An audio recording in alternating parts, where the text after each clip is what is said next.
Kalau kita berbicara tentang pikiran, maka kita membahas tentang cita, yaitu kesadaran atau pikiran. Di dalam Abhidhamma, pikiran ini dibahas detail dan lengkap, termasuk mengetahui dalam hal nafsu keinginan baik dan tidak baik, mengetahui dalam hal rupa jana. Rupa jana itu tingkat ketenangan batin bermateri, mengetahui dalam hal arupa jana yang juga artinya tingkat ketenangan batin tidak bermateri. Jika dihitung terperinci ada 89 sampai 121 macam atau bulatan yang dibagi menjadi 4 bagian, yaitu kama wacara cita 54 bulatan, rupa wacara cita 15 bulatan, arupa wacara cita 12 bulatan, lokutara cita 8 atau 40 bulatan. Nah, itu hanya sekedar informasinya aja. Jadi kita di sini nggak bahas Abhidhamma, kita bahas secara umumnya. Jadi pikiran adalah pelopor apabila kita mau berucap atau melakukan sesuatu, semua berawal dari pikiran. Dan karma pun bekerja melalui pikiran. Kenapa karma bekerja melalui pikiran? Karena kita setiap kali mau melakukan sesuatu atau mau berucap sesuatu, kita tentunya sudah pikir dulu. Kita berpikir, kemudian kita ucapkan. Kita berpikir, kemudian kita lakukan. Kalau ada orang bilang, enggak kok saya ngomong secara spontan, enggak.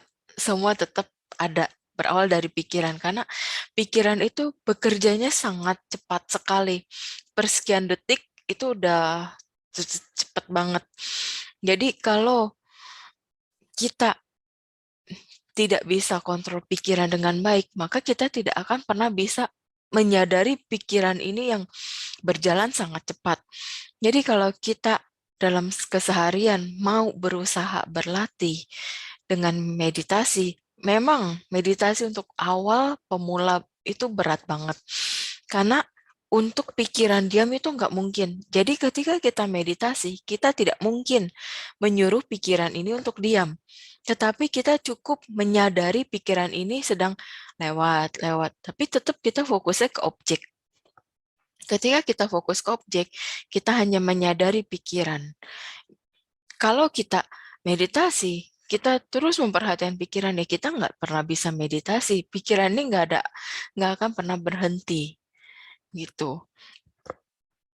Jadi kalau kita mau melakukan atau berpikir dengan hal yang baik, maka semuanya akan terkendali.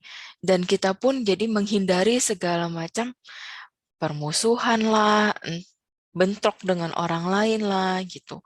Karena semuanya, segala sesuatunya kan sudah terpikir dahulu oleh kita.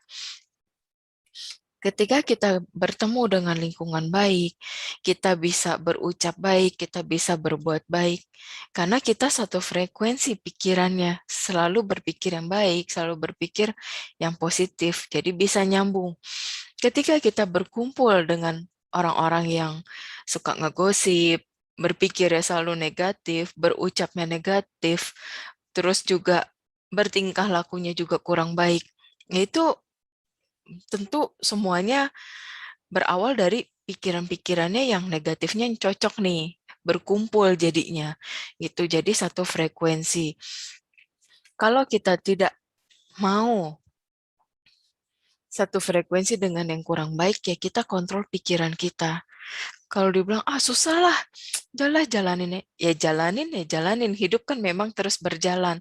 Tapi tetap kalau bisa kita kontrol dengan baik, ya kita sadarin ketika ada pikiran buruk, kita seperti ya udahlah, kita tidak ikuti gitu pikiran buruk itu.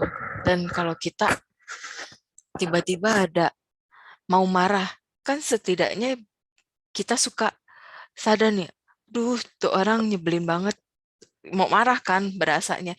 Nah, habis itu kita langsung diem aja kalau bisa. Jangan langsung diucapkan lagi, karena kalau kita udah berpikir, udah kesel nih, terus kita ucapkan, itu kita langsung ada 2 karma buruk yang kita lakukan. Terus juga kalau kita sudah berpikirnya baik, kita mau memuji, ya silahkan puji orang gitu. Dan itu menambah karma baik juga. Terus ketika kita mau tertidur tapi banyak pikiran yang mengganggu, pekerjaan lah, teman-teman kantor lah, macam-macam banyak hal, ya kita kendalikan. Kendalikannya apa? Dengan kita ya udah fokus ke objek meditasi. Jadi sambil kita menyadari nafas masuk keluar sampai akhirnya ya bisa tertidur. Karena kan kalau kita pikirannya terlalu terus bekerja, itu juga bisa mengganggu pikiran kita, akhirnya sulit tidur juga. Itu ya. Terus dari kesehariannya kita, apa yang kita mau lakukan, apa yang kita mau ucapkan, itu tentunya harus kita kondisiin di awal dulu, di pikiran. Jadi jangan langsung cepet mau selesai atau cepet mau beres pekerjaan, tapi ternyata berantakan gitu. Jadi ada apa-apa ya kita pikirin dulu, oh ini cara gimana ya biar beres, oh ini cara gimana ya biar semuanya baik gitu. Karena semua tetap bisa akan selesai kalau kita bisa pikirkan dengan baik dan ucapkan dengan baik, dilakukan juga dengan baik dan hati-hati. Kalau kita selalu maunya terburu-buru, tentu pikiran ini lebih dominan memunculkan yang kurang baik. Sehingga apapun yang kita ucapkan jadinya nggak beres, yang kita lakukan nggak selesai, akhirnya semuanya berantakan. Dan hubungan relationship kita pun dengan orang-orang sekitar kita juga jadi berantakan. Karena semua kuncinya diri kita sendiri. Kita bisa kontrol diri kita. Kita bisa menyadari pikiran kita, ucapan kita, dan perbuatan kita, semuanya akan terkendali dengan baik. Tidak ada emosi, tidak ada pertengkaran. Karena semua emosi pertengkaran itu balik lagi dari pikiran kita yang selalu negatif. Gitu. Ya mungkin itu dulu sharing dari saya, selebihnya nanti kita ditanya jawab aja. Oke, terima kasih. Sotihotu, Namo Buddhaya. Namo Buddhaya. Oke, terima kasih paparannya. Kita dapat ilmu ya mengenai pikiran adalah pelopor. Tadi udah dijelaskan how-nya oleh Meta ya.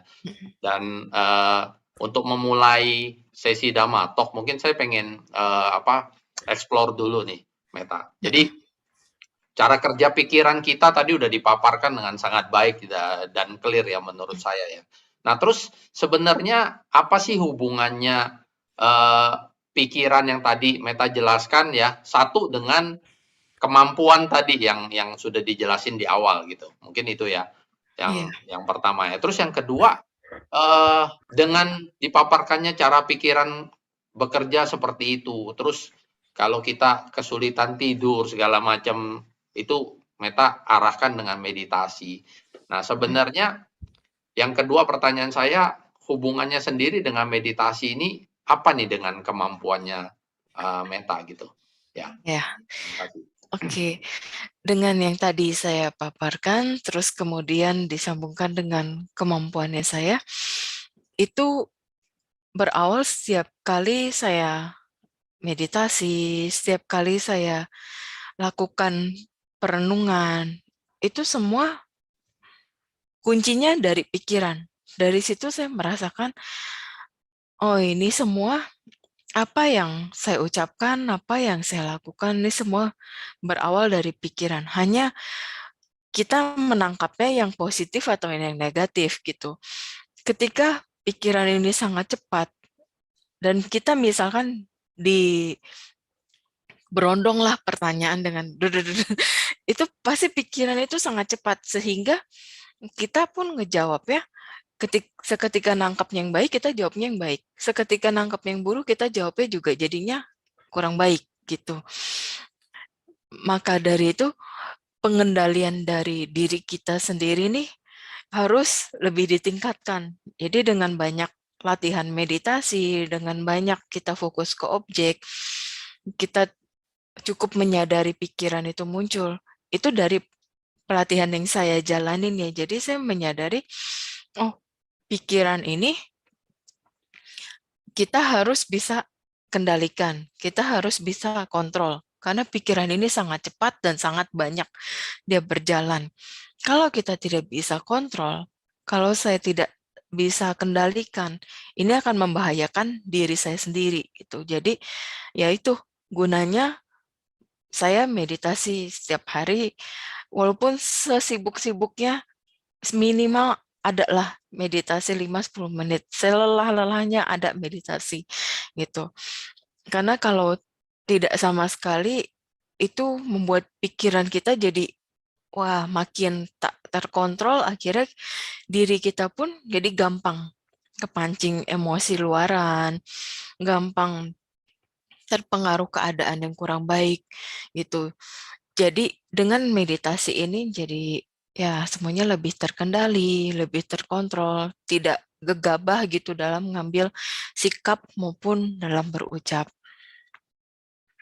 Oke, ini menarik nih ya, saya bisa explore lagi mengenai meditasi ya. Tapi sebelum saya ke meditasi, saya pengen tanya, saya pernah dengar nih pernyataan bahwa sebenarnya otak manusia itu bekerja itu hanya kurang dari 5% daripada kemampuan otak itu sendiri. Nah, pernyataan ini sebenarnya ada hubungannya nggak sih apa yang Meta paparkan pagi ini gitu? Ada sih terkait, tapi nanti kalau lebih jelasnya di Abhidhamma itu. Oke. Oke, paham. Nah, tadi ke meditasi sendiri ya, tidak sedikit juga ini ironis sih, bahkan umat Buddha sendiri bahkan yang berpandangan, berpikiran bahwa oh meditasi itu harus ada yang membimbing, harus ada guru gitu. Ya. Nah, sebenarnya pernyataan itu atau pandangan itu seperti apa sih menurut Meta? Apakah nggak usah kita meditasi aja gitu? Atau ada minimum guideline-nya nih, batas-batasnya kalau mau latihan sendiri tanpa guru pembimbing mesti begini gitu? Kalau untuk pemula, baiknya memang pakai guru pembimbing ya kok. Dari pemula kalau terus sampai mau lanjut, memang tetap harus ada guru pembimbing. Tapi setidaknya kita udah dapat teknik dari gurunya. Jadi untuk latihan sehari-hari, kita bisa pakai teknik dari guru tersebut. Dan apabila ada kendala, kita bisa komunikasi dengan guru meditasi. Karena kalau kita tidak ada guru pembimbing, kita salah di objek aja, nanti akan berakibatnya juga fatal ke pikiran kita. Gitu. Kalau udah fatal di pikiran kita, udah pasti nanti ada pengaruh gangguan di pikiran, akhirnya ke mental juga. Konslet ya kalau bahasa umumnya ya. Oke. Iya. Nah, ini saya masih berlanjut nih ya untuk diskusi dengan Meta. Saya ingatkan lagi kepada para umat yang sudah join ya pagi ini, kesempatan baik udah join ya. Silakan ya bagi ada yang mau bertanya bisa langsung ditaruh di kolom chat ya. Sementara saya tidak open dulu yang langsung pakai buka mic ya, karena kita akan teruskan dulu. Saya juga masih ada beberapa list pertanyaan yang saya pengen explore dulu ya ke Meta. Ya, sekali lagi silakan letakkan dulu di kolom chat ya, nanti akan segera saya bacakan, tapi mohon bersabar ya, nunggu antrian. Oke, ini juga udah ada masuk. Sebentar ya Meta ya, kita tadi saya juga agak nggak enak gara-gara ngomong masalah ngeliat langsung spontan, bisa ngeliat langsung yang buka kamera tadi tutup semua Meta. Sekali lagi saya bilangin kepada semua umat jangan khawatir ya, silakan aja kalau mau buka kamera juga nggak ada masalah gitu. Oke, saya berlanjut dulu ya. Meta, saya pengen tanya nih, personal nih ya. Kalau dapat kesempatan atau punya kesempatan nih Meta untuk next life gitu ya, kehidupan selanjutnya. Meta memilih untuk terlahir memiliki kemampuan seperti ini atau tidak? Tidak. Ya, why? Tidak, karena Tidak, oh tidak, why? tidak. Ya. Karena kalau saya mau kalau untuk berlatih ya udah berlatih aja gitu. Dan dengan punya kemampuan kayak gini, menurut saya emang ada sisi positifnya. Ada juga dampak-dampak yang ya mungkin kalau kita duniawi lebih terganggu. Jadi kalaupun kehidupan ke depannya kemampuan ini masih muncul, ya saya mau jadi biku aja, nggak mau jadi umat awam gitu. Karena Oke. kalau jadi umat awam itu sangat sulit, tantangannya itu sangat besar. Dan setiap kali kita nggak sengaja gitu, nggak mau ngeliat, tapi ada sesuatu yang kayak kita, ini ada apa sih sama nih orang kayak gitu. Akhirnya kan ngeliat lagi kayak, ih nggak enak banget kayak gini, ya udahlah. Enakan jadi, saya selalu berpikir paling enak jadi orang biasa, orang normal. Karena dengan gitu bisa fokus latihan, terus juga ya ada apa-apa ya udah jalanin aja apa adanya gitu. Kadang ada makhluk bisa tengah malam datang minta tolong. Terus ntar kalau mau ada kejadian apa bisa tiba-tiba muncul, kelihatan. Kan itu ada hal-hal yang membuat saya jadi kok gini ya? Aduh, ada hal yang kurang nyaman. Sedangkan kalau menurut orang awam, ya nggak apa-apa itu bagus dong, tuh pertanda gini ini bisa bantu gini. Ya, buat yang mengalaminya tidak seenak seperti apa yang orang bilang gitu. Karena kita lagi tidur udah capek, bisa jam 2 jam 3 bangunin, entah tiba-tiba kepala ada jatuh lah di kaki, ntar tiba-tiba ada colek-colek bangun, itu benar-benar nggak terlalu nyaman lah gitu. Jadi kalau Oke. milih jadi orang biasa aja. Ini saya luar biasa nih jawabannya ya. Makanya kadang-kadang kan mungkin umat yang tahu Meta punya kemampuan seperti ini ya, terbersit pikiran, enak juga ya kayak Meta ya. Don't try this at home. Ya, ini serius, ini pelaku sendiri loh yang menyampaikan testimoninya ya. Jadi sudahlah, lupakan kalau memang ada niat seperti itu. Dan syukurnya saya juga punya jawaban yang sama. Ketika punya kesempatan, saya juga memilih untuk tidak. Karena ya dengar cerita dari Meta sebelumnya atau yang lain, teman-teman yang indigo juga mungkin menurut saya itu annoying sih, mengganggu gitu. Memang di sisi lain kita bisa membantu orang ya dengan kemampuan itu, tapi menurut saya membantu orang nggak harus dengan itu kok gitu. Iya. Logika saya berpikir seperti itu. Oke, ini sekali lagi terima kasih. Nah tadi saya pengen lanjut ya ke pertanyaan mendalami pertanyaan tadi. Meta, kalau misalnya kita punya kemampuan seperti itu ya, apakah ada pantangan ya bagi kita? Let's say kalau misalnya kita punya kemampuan itu, kita tidak boleh ini, karena itu akan membuat bukan kemampuan hilang yang pertanyaan saya, lebih ke arah karena itu akan membuat kita menderita gitu. Iya. Nah, itu seperti apa? Ada nggak pantangan seperti itu? Kalau untuk pantangan sih, 5 sila aja cukup dijalanin. Iya. Berarti panduannya 5 sila ya, artinya jangan melanggar Iya. sila ya, itu pantangannya ya. Iya, itu aja. Oke. Nah, apakah kemampuan seperti ini itu bisa dipelajari sih sama orang awam gitu? Artinya ya mungkin setelah Meta jelasin jawab tidak tadi pun mungkin tetap masih ada yang pengen pasiko katanya gitu kan.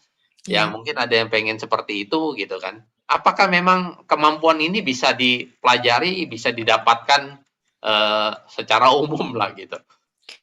Semua orang bisa kok. semua ini kan hasil dari meditasi. Karena semakin orang banyak rajin meditasi, baca parita pun kan karena kita baca parita fokus ya. Jadi baca parita, meditasi, itu pasti ada dampak kesensitifan ya. Jadi hasil dari meditasi, hasil dari eh, kita baca parita, itu pasti ada kita rasakan sesuatu yang kita jadi lebih sensitif gitu. Ya semua itu kan akan bertahap kalau kita alami.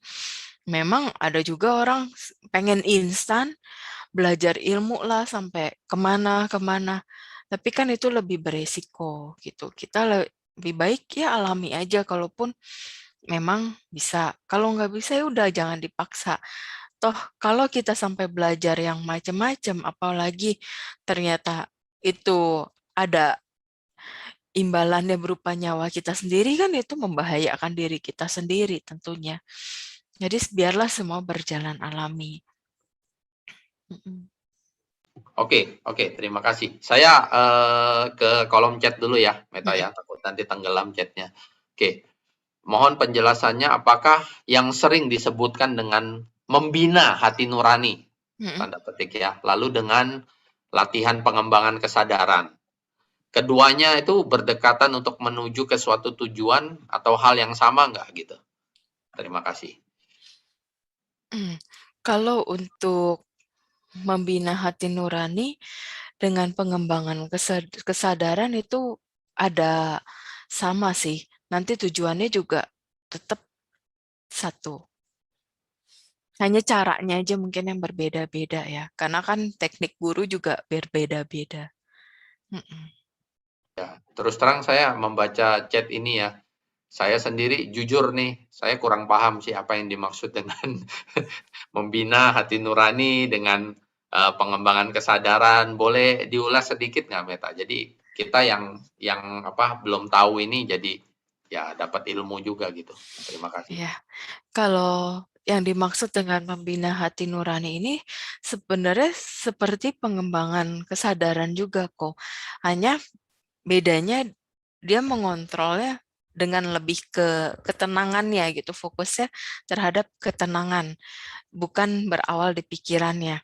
Nah, dengan dia tenang sebenarnya kan secara tidak langsung pikirannya udah mengarah ke ketenangan juga, tapi karena difokusin ya ke hati, ke perasaan. Jadi ya semua itu bisa beriringan. Tetap perasaan ini berjalan juga kan karena berawal ada mulai dari pikiran yang persekian detik itu muncul.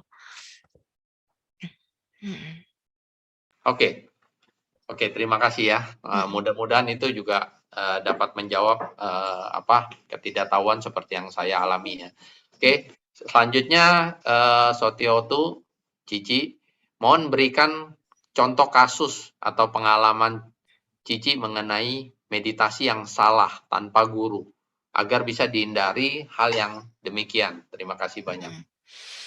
Jadi ada satu kasus ini memang bukan saya alami sendiri ya. Kalau ini ada seseorang, dia bermeditasi hanya berpatokan dengan buku, tidak mengikuti apa yang gurunya, dia waktu itu pada saat itu ikut retret, jadi gurunya ada bimbing, tapi dia tidak ikutin anjuran guru, ya lebih ikut anjuran buku, akhirnya dia ada salah mengenai dalam hal pikirannya, ya sempat ada gangguan mental, sempat sampai masuk ke rumah sakit jiwa. Ya, tapi setelah itu ya semuanya bisa membaik. Tetap tentunya itu harus dibimbing lagi lewat pikirannya lagi, dikontrol, dikendalikan, benar-benar diarahkan. Setelah diarahkan itu dianya udah sembuh. Cuma jadi takut juga bermeditasi. Gitu. Kalau dari saya sendiri waktu belum ketemu guru, itu saya hanya beraninya cuma meta bawana, terus sama anapanasati. Itu aja salah satu. Kalau nggak anapanasati, meta bawana, diputer-puter aja. Ketika hari ini sukanya pengennya cinta kasih karena lagi perasaannya gelisah, nggak tenang, udah cinta kasih gitu. Oke, mudah-mudahan menjawab. Kalau misalnya masih kurang, ya silakan bisa dilanjutkan ya, Mm-mm. ditimpa aja lagi chatnya. Nah ini Mm-mm. saya kebetulan pertanyaannya masih seputar meditasi nih dari pelajar nih. Apakah bisa diberikan tips meditasi untuk pelajar supaya bisa lebih fokus untuk belajar? Bagus nih pertanyaannya. Mm-mm. Kalau bisa sih anapanasati, karena itu meningkatkan fokus ya, dan menghindari kepikunan ketika kita tua nanti. Maaf, Meta, maaf, Mm-mm. Anapanasati, mungkin sebagian orang juga Oh masih iya, belum clear, boleh sedikit lah diuraikannya. Makasih. ya anapanasati itu meditasi hanya memperhatikan keluar masuknya nafas. Jadi kita menyadari ya, nafas masuk dan keluar di sini, di bibir atas. Gitu. Oke, jadi hanya memperhatikan napas gitu ya. Mm-mm. Oke, saya lanjut lagi. Sotio Tunau Budaya, di zaman sekarang banyak sekali orang yang mengaku bahwa dia memiliki kemampuan. Mm-mm. Bagaimana cara kita bedakan orang yang memang benar memiliki kemampuan atau orang yang berpura-pura saja untuk menipu, hanya untuk menipu orang sebenarnya dia berpura-pura. Ya, sebenarnya kalau untuk kayak gini, mungkin kalau saya bisa kebaca, tapi kalau untuk orang awam itu sangat sulit ya, karena kebanyakan sekarang yang mengaku kayak gitu tuh mereka punya tujuan khusus sih. Itu. Jadi saya agak sulit menyampaikan takut nanti ada yang tersinggung atau merasa gimana gitu. Sebenarnya kalau saya ngelihatnya dari sorot matanya pun kelihatan dia ini beneran bisa atau ya sekedar pura-pura bisa atau bermain dengan halusinasi. Atau bisa juga dia memang ada bisanya, ada halusinasi juga. Cuma dia belum bisa membedakan mana yang benar-benar terlihat, mana yang halusinasi gitu. Karena saya pun dulu sebelum eh, benar-benar yakin untuk bisa tahu ini halusinasi atau enggak, saya nggak berani terima orang, saya nggak berani ketemu orang. Karena kalau buat saya itu sangat beresiko. Kalau fatal akibatnya itu kan sayanya juga jadi nggak enak gitu. Karena walaupun kayak sekarang aja tetap bisa ada miss-nya. Karena apa? Kedepannya kan kita selalu nggak pernah pasti ya masa depan. Jadi ketika ngeliat masa depan itu harus saya selalu kasih tahu ini nggak pasti. Jadi apapun yang berubah itu karena kondisi kita sendiri. Itu. Jadi kalau untuk membedakan yang pura-pura bisa sama yang bisa itu balik lagi ke diri kita sendiri lah. Jadi ke kebijaksanaannya kita. Oh, jadi Jadi, kalau umat umat awam nih istilahnya tetap sulit ya untuk bedakan ya, karena belum ada tips nih yang kita dapat nih. sebenarnya kalau dilihat orang itu terlalu banyak bicara, bisa terlihat lah itu banyak bicara atau benar-benar ada kemampuan. Coba Clear. dari cara bicara kayak gitu. Ya, kelihatan ya. Saya dari tadi banyak bicara, berarti nggak punya kemampuan. Itu udah clear lah ya. Ya, ingat ya. Kalau saya ngaku, udahlah bohong gitu. Ya, thank you. Minimum ada tipsnya gitu sedikit. Mm-mm. Oke, Meta, mumpung ngomongin ini ya, saya juga pengen tanya nih. Sebenarnya dari apa selama ini Meta bantu orang, orang datang untuk minta bantuan.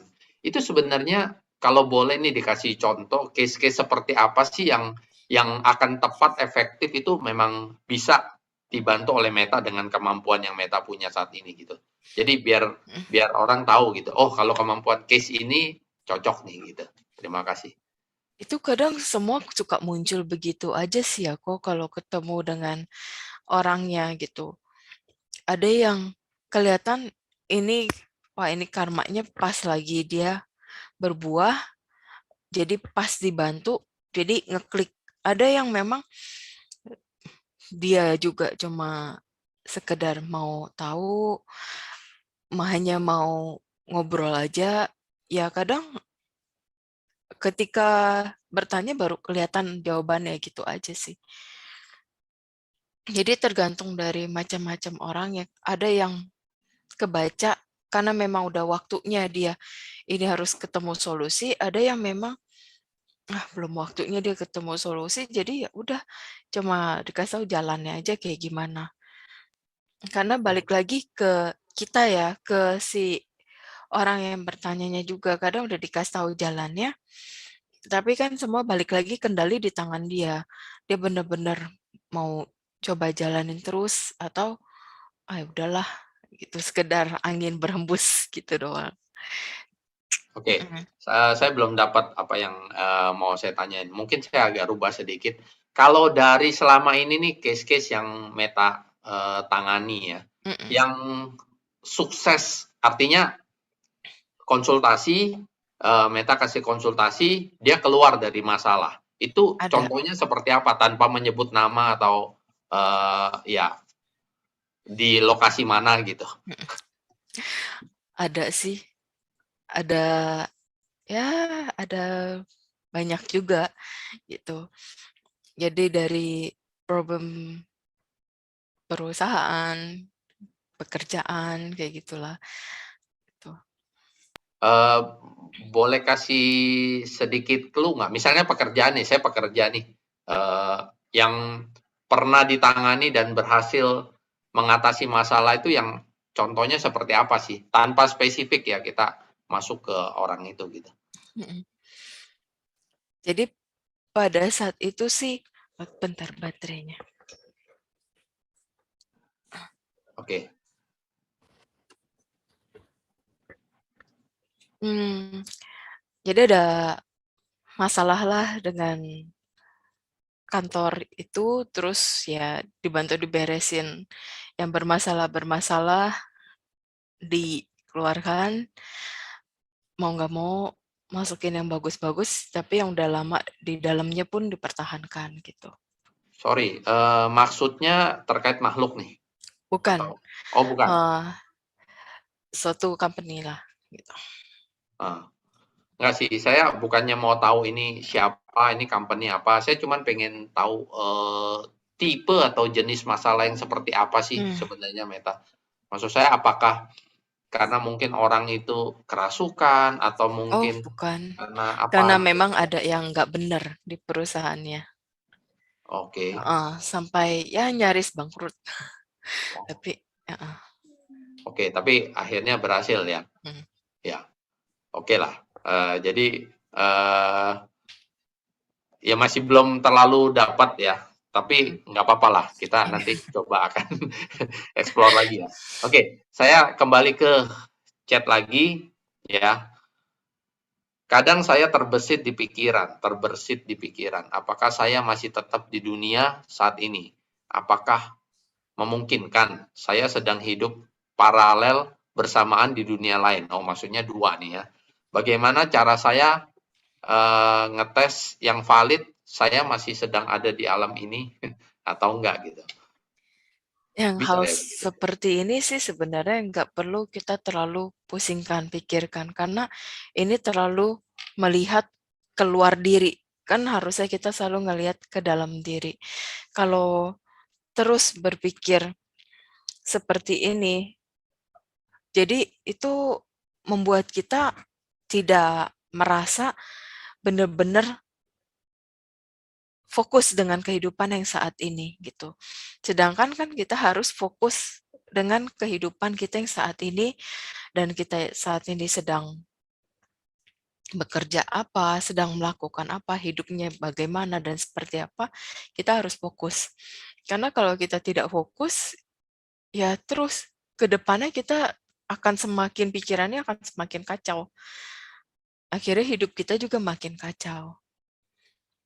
Jadi nggak perlu ngetes-ngetes kayak gitu sih kalau menurutku ya. Jadi baiknya udah fokus saja dengan yang saat ini, lakukan apa yang saat ini terjadi, nggak perlu terlalu dipusingkan ke depannya. Oke, terima kasih. Sekali lagi saya ingatkan kembali untuk para penanya kalau memang misalnya ada mau melanjutkan pertanyaannya silakan ya langsung dilanjutkan di kolom chat. Oke, selanjutnya sering banget tiba-tiba ngerasa insecure ya dari dulu sebenarnya. Terus karena sekarang ini baru banget mengenal meditasi, jadi kayak masih nggak ngerasa esensi atau manfaatnya dari meditasi itu sendiri. Itu bagaimana? Apakah ada cara lain selain meditasi untuk mengatasi insecure tersebut? Oke. Ya, kalau rasa insecure ini memang semuanya juga ada pengaruh tentunya dari kehidupan lampau. Jadi kalau untuk di kehidupan sekarang, cara ngatasinnya sudah coba meditasi, tapi masih belum berasa, coba cari guru meditasi dulu. Kalau masih belum dapat solusinya, coba di hipnoterapi dulu. Mencari penyebabnya, terus kita berusaha netral. Atau kita nggak mau hipnoterapi pun, kita meditasi, kita bisa menerima keadaan kita dulu. Jadi rasa insecure ini jangan kita langsung patahin. Enggak ah, saya nggak mau begini, saya nggak mau gini, saya maunya gini-gini. Nah, kalau kita semakin ada penolakan, semakin kita mencoba patahkan rasa insecure itu, malah semakin menjadi. Jadi kita sadarin, oh saya nggak nyaman terhadap ini. Ya udah kita sadarin, oke saya terima keadaan ini, saya tidak nyaman dengan keadaan seperti ini, saya sadarin. Nah, ketika rasa kita udah bisa menerima keadaan seperti itu, kita pakai dengan dengan meditasi, objek nafas atau objek cinta kasih untuk bisa menerima itu semakin kuat dulu. Udah lama-lama rasa insecure itu memudar, hilang sendiri gitu. Oke, Meta, saya lanjutkan pertanyaan ini ya. Kalau tadi Anapanasati kan udah clear lah, kita perhatikan napas di bibir atas tadi Meta udah sampaikan. Kalau yang Meta Bawana itu meditasi cinta kasih itu tipsnya seperti apa sih kita lakukan itu? Ya, kalau meditasi cinta kasih dimulai kita mengucapkan untuk diri kita sendiri. Semoga saya berbahagia. Semoga saya terbebas dari penderitaan batin. Semoga saya terbebas dari penderitaan jasmani. Semoga saya terhindar dari mara bahaya. Semoga saya sehat dan bahagia. Itu terus diulang-ulang. Setelah kita rasa cukup, baru kita pancarkan ke sekeliling kita. Karena sebelum kita membahagiakan orang lain, kita harus bahagiakan diri kita sendiri dulu. Gitu. Oke, boleh lebih detail nggak? Pancarkan pikirannya itu seperti apa tekniknya? Jadi kalau yang biasa saya praktekkan setelah saya memancarkan ke diri sendiri, saya pancarkan ke anak, ke suami, itu biasanya sambil bayangin mukanya. Terus ke orang tua, bayangin mukanya. Ke mertua juga bayangin mukanya. Semua dipancarin sambil aku bayangin mukanya. Setidaknya biar itu mengena ke mereka. Gitu. Kalau aku tekniknya gitu sih. Iya, ya. Ya nggak apa-apa, justru ini yang kita perlu Meta. Jadi ada bayangan bahwa terlepas dari orang punya teknik yang sudah ada sekarang, kalau dia mencoba teknik ini dan lebih nyaman, why not kan begitu kan, Meta kan. Nah, terus pada saat kita bayangin mancarin itu, kita ngapain? Cuman sekedar memunculkan wajahnya di pikiran kita atau gimana ya Meta ya? Iya, hanya munculin, terus udah ucapin seperti yang tadi, semoga mama bahagia kayak gitu, semoga mama bebas dari penderitaan batin. Jadi sambil bayangin, sambil ucapkan. Oke, terima kasih sudah berbagi ya. Mudah-mudahan ini juga bisa menjawab pertanyaan tadi ya, melanjutkan pertanyaan tadi, mungkin selama ini belum dapat teknik meditasinya, dari sini kan secara simpel dan lebih bagus lagi kalau ada guru pembimbing ya. Oke, pertanyaan selanjutnya, ada keluarga yang tinggal di Jakarta yang mana jiwanya terganggu sudah beberapa tahun. Bagaimana caranya untuk dapat konsultasi langsung dengan Meta? Oh, di Jakarta ini harusnya, silakan. Ya, nanti mungkin Koko bisa share itu aja nomornya Pantau ya. asistenku ya. Heeh. Oke, siap. Silakan, berarti silakan hubungin saya dong jawabannya. Oke, oke, it's okay. Ya, it's okay. Nanti saya akan tindak lanjuti. Selanjutnya ini mau nanya, kalau menurut meditasi itu dapat membuat kita mendapat jana atau mencapai jana lah ya. Apakah jana ini memang tujuan akhir dari meditasi atau masih harus berlanjut ke next level nih yang lebih tinggi gitu kan? Dan bagaimana kita orang awam tahu nih kalau kita sudah capai jana pertama gitu? Ya, kalau untuk mencapai jana aja itu bukanlah apa-apa. Jadi jana itu hanya baru tahap awal. Jadi kalau masih baru jana, masih tahap awal, jana itu masih bisa hilang gitu. Beda dengan yang level selanjutnya. Jadi sebaiknya memang harus ada guru karena beda guru beda pengarahan walaupun tetap ujungnya sama, ujungnya satu gitu. Jadi harus Oke. tanya ke gurunya masing-masing. Ya, oke, terima kasih. Ini pertanyaan-pertanyaan yang ada ini cukup mendalam juga ya. Saya juga ada sampai tercengang ya.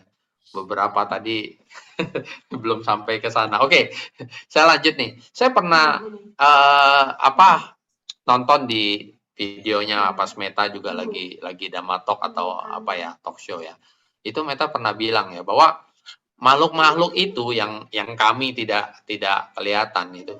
Mereka itu hanya pakai baju yang berwarna kalau nggak putih, hitam, merah gitu. Ya. Nah, pertanyaan saya ya, satu, sebenarnya ada perbedaan nggak sih dari warna-warna itu gitu? Dan yang kedua, apakah memang mereka di alam sana itu gambarannya itu nggak seperti kita yang multicolor gitu ya? Apa mereka monokrom gitu atau gimana ya? Entah ya. Ya, kebanyakan sih kalau yang saya makin ke sini makin perhatikan, kalau yang terlahir di Paradatu Pajiwika Peta yang masih bisa menerima pelimpahan jasa, itu umumnya selalu berpakaiannya putih. Bawah, itu makin sulit menerima pelimpahan jasa. Tapi sejenis seperti kuntilanak pun itu putih tapi lebih ke kusam ya. Beda putihnya. Jadi lebih ke apa ya? Kayak baju putih yang nggak pernah dicuci, lusuh Abu-abu, gitu. abu-abu Tapi gitu ya. nggak ke abu-abu juga ya, Enggak juga kayak ya. kotor. Itu nggak bisa menerima pelimpahan jasa sih. Jadi ngelihatnya yang benar-benar menerima pelimpahan jasa selalu pakainya bajunya putih. Nah, nggak lama setelah pelimpahan jasa dilakukan, karmanya mencukupi, ya hilang dari alam peta itu muncul langsung di alam dewa. Oke, oke. Di alam dewa munculnya. Wow, dari Iya, peta langsung ke dewa. ada Oh, beberapa gitu. ada beberapa. Oke. Nggak mampir dulu di manusia gitu ya. Langsung ke sana ya. Justru ada yang ke dewa dulu baru ke manusia. Enggak, saya cuma gini loh, kenapa ini saya explore, takutnya nanti umat yang dengar ini ya, oh untuk jadi dewa kita harus jadi peta dulu. Takutnya mereka berpikiran begitu, ini kan bahaya juga nih. Iya. Peta.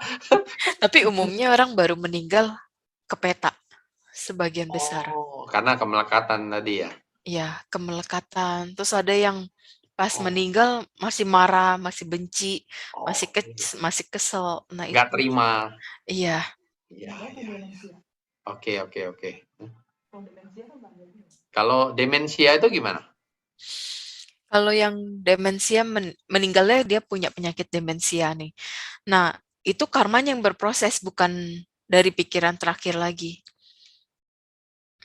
Begitu Oke. juga orang yang mungkin punya penyakit kejiwaan. Ketika beliau meninggal, itu karmanya juga yang berproses. Jadi ngikutin proses karmanya. Karena pikirannya kan udah kacau sekali. Gitu. Oke. Nah, ini masih ada pertanyaan lanjut nih dengan yang saya tanya tadi. Kalau pernah dimimpikan mendiang pada saat awal meninggal memakai baju putih, namun setelah berapa bulan dimimpikan kembali memakai baju merah. Apakah ada bedanya? Baju merahnya seperti apa dulu? Karena kalau baju merah yang di alam peta yang tidak bisa menerima pelimpahan jasa itu, merah itu warnanya bener-bener merah darah gitu. Terus bajunya ya kayak baju putih long dress gitu aja, nggak ada, Daster. iya kayak dasar gitulah. Tapi tangan sama kakinya nggak kelihatan, baju melayang doang. Oke. Ya mungkin lebih spesifik ya nanti ya yang nanya. Iya. Aduh, saya salah kostum nih pakai hitam nih. Jadi ngeri juga. Oke. Balik ke tadi ya pertanyaannya. Sebenarnya gini, saya ya khususnya nggak mau berusaha untuk punya kemampuan itu. Saya udah declare tadi di depan ya. Tapi minimal kalau pengen tahu ya kepo nih ceritanya. Kepo nih Meta. Yang di alam sana yang Meta bisa lihat itu boleh kasih kita gambaran nggak sih? Jadi minimum saya dapat gambaran itu ya udah saya udah cukup tahu gitu. Nggak perlu jadi begitu gitu. Silakan. Gambaran makhluknya atau gambaran apanya kok? Ya suasananya atau yang Oh, saya bilang tadi ya, apa mereka monokrom atau seperti apa sih ya? itu kayak kita lagi dikurung di suatu ruangan, nggak ada cahaya, nggak ada pintu, itu gelap gulita. Itu alam peta. Gitu. Oke. Makanya kebanyakan orang ketika bangun dari kematian ya di alam manusia, kalau terlahir dalam peta, ada yang shock, ada yang kaget, ada yang kayak orang kebingungan, ini di mana gitu. Oke. Jadi Apa ketika orang membacakan parita, membacakan doa sesuai keyakinan dari keluarganya, itu mereka jadi ngedenger dari suaranya dulu. oke. Kemana gitu, nyari asal suaranya. Nah itu baru kayak muncul. Oke. Mm-mm. Nah, berarti, yang terlahir ke alam peta ini pun mereka punya kondisi juga masing-masing ya? Dalam artian Mm-mm. ada yang mungkin bisa langsung berkomunikasi dengan orang seperti Meta gitu ya, ada yang Iya, benar-benar mereka ya kayak di ruang gelap tadi gitu ya, dalam satu iya, box gitu ya? Oh iya. itu beda-beda juga ya Meta seperti itu ya? Mm-mm. Ya, dan yang paling gak enak kayak saya ini tambahan lagi, kalau ada orang meninggal terbunuh atau bunuh diri di sekitar kita, yang didatangin kita duluan, itu yang tidak enak.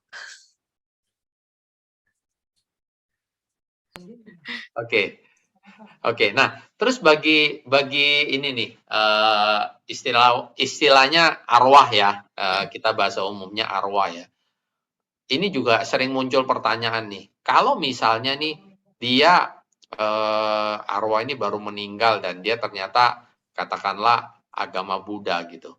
Kalau misalnya dibacain, istilahnya dibacain doa dari agama Muslim misalnya Islam, saudara kita yang Muslim gitu, itu penerimaannya terhadap arwah tersebut seperti apa, Meta? Tetap menghormati sih. Jadi apapun yang dibacakan doanya tetap menghormati. Itu. Intinya tetap dia bisa terima ya, tetap bisa Ya, nyampe ya, doa iya. apapun itu ya? Heeh. Ya, Yang penting bahkan kan jasa heeh. kebajikannya itu. Oke. Dari kita yang lebih penting ini jasa kebajikan ya, Mm. pelimpahan jasa ya. Iya, Makanya saya juga pernah sampaikan, betapa beruntungnya kita Buddhis ini mengenal yang namanya pelimpahan jasa gitu ya. Jadi kita tahu nih konsep seperti itu ya. mm-mm. Oke, saya lanjut lagi ke pertanyaan, mau tanya bagaimana caranya menyadarkan keluarga kita yang suka berpikiran negatif terhadap orang yang baru dikenal atau dilihat, walau kita sudah ingatkan untuk tidak negative thinking. Kita malah dijawab kalau pengalaman kita kurang dalam membaca orang lain. Oh, maksudnya kita udah kasih tahu dia, jangan negative thinking, malahan kita diomongin balik bahwa udahlah kamu pengalaman hidup aja kurang gitu, intinya gitu ya, membaca orang lain gitu. Jadi kalau terhadap keluarga yang seperti itu, kita nggak bisa berbuat langsung to the point. Karena apa? Mereka sudah terbentuk pikirannya selalu negatif.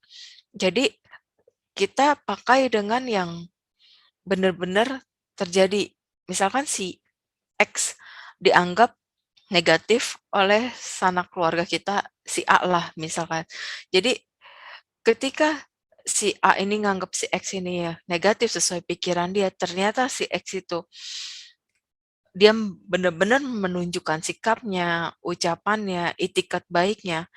Nah, dari situ kita bisa kasih tahu tuh, memang orang seperti ini pantas untuk kita berpikir seperti negatif ini. Jadi biar si A itu langsung, oh iya ya, biasanya kalau si A yang udah selalu berpikir negatif dikasih lihat memang sikapnya si X ini baik, dari cara bicaranya pun sopan, pasti dari A ini dia ada mengakui, iya ya, nggak seperti itu, tapi tidak diucapkan, hanya cukup di dalam hati. Karena masing-masing orang kan punya ego dan gengsi sendiri-sendiri. Jadi ketika dia merasa udah salah nilai, ya udah diem, gitu. Oke, semoga bisa menjawab ya pertanyaan yang ada ya. Oh iya, saya jadi teringat nih untuk para umat ya. Kalau misalnya nih ada para umat yang merasa merasa malu untuk lempar pertanyaannya di chat yang bisa dibaca oleh semua orang, itu bisa langsung chat ke saya khusus ya. Ini yang kelihatan videonya ini, saya langsung di chat aja, pilih nama saya, atau bisa juga ke WA saya pribadi juga, silakan lah gitu. Tapi saya nggak buka WA masalahnya, lagi fokus di sini. Oke, lebih baik lewat chat tapi langsung ke saya aja. Kan mungkin ada yang pribadi nggak enak nih kalau tanya di umum dibaca semua orang ya. Itu bisa langsung istilahnya personal atau japri melalui chat Zoom ini ke saya gitu. Oke, saya lanjutkan ya. Setelah meninggal, apakah akan dijemput atau ada pertemuan dengan keluarga yang telah duluan meninggal? Nah, ini konsep-konsep yang sering bertanya nih, yang gini ya. Iya. Kalau kita meninggal, memang yang ngejemput sanak keluarga kita yang sudah meninggal terlebih dahulu, umumnya gitu. Jadi kalau kita nih seorang anak dan orang tua kita sudah meninggal terlebih dahulu, yang jemput orang tua kita. Tapi kalau seorang suami, istrinya udah meninggal duluan, istrinya yang jemput. Dan juga ada leluhur-leluhur yang lain tentunya yang masih berada di alam peta maupun alam dewa, semua datang. Datang, menjemput, tapi itu pun tetap hanya untuk menghormati jasad kita ini terakhir kalinya. Jadi datang, ketika nafas kita hembusan terakhir, udah kan dokter pasti cek semua udah nggak ada denyut nyadi, semua memberikan penghormatan. Gitu. Karena mereka semua tahu sebelum dokter ngecek pun dia udah nggak pergi. Jadi memberikan penghormatan untuk terakhir kalinya ke jasad tuh, abis itu pergi masing-masing sesuai alamnya. Oke, ini saya coba kaitkan dengan kita punya konsep Buddhis ya, Meta ya. Kalau misalnya tadi Meta bilang nih, kalau orang tua meninggal duluan, terus nanti dia jemput gitu saat terakhir ya. Nah, pertanyaan saya, orang tua tersebut emang dia di alam apa, Meta? Iya, mau di alam peta atau alam dewa tetap datang. Oke. Gitu. Cuma Bukan manusia aja nggak datang nggak ya? Kalau dia udah terlahir jadi manusia maksud saya, kan nggak bisa iya. nih, masih jadi Heeh. bayi mungkin. Ya. Iya. Oke. Ini pengetahuan lagi nih. Oke, terima kasih nih. Oke, saya lanjut lagi ya. Oh, ada yang kelewat ya. Ada yang kelewat Kak chatnya. Kalau ada yang kelewat, tolong ingetin saya ya. Apa ini? Maaf, pertanyaan. Sebentar, saya ke ini dulu, yang kebaca dulu aja. Nanti saya manjat lagi ke atas ya. Buat yang kelewat, saya mohon maaf. Oke, terkait cerita pada saat manusia meninggal, kemudian kebingungan bangun di alam peta. apa yang bisa kita lakukan untuk meringankan atau menerangi pada saat kita ada di alam peta yang bisa kita lakukan atau persiapkan dari masa kita hidup. Apakah meditasi selama hidup bisa membantu atau berdampak baik pada saat kita di alam peta nanti gitu. Terima kasih banyak. Siap-siap ya sudah ya. Oke. Dengan kita rajin meditasi itu sangat membantu sekali ketika kita mendekati detik-detik kematian. Karena pikiran kita jadi lebih terkontrol. Gitu. Kalau pikiran kita udah lebih terkontrol, itu lebih enak. Gitu. Pasti pada saat udah mau menjelang detik-detik kita tenang aja, nggak ada rasa takut, nggak ada gelisah, nggak ada khawatir. Gitu.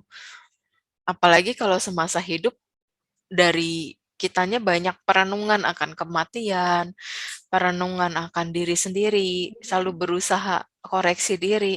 Jadi kita yang kayak gitu udah nggak perlu takut untuk menghadapi kematian. Oke.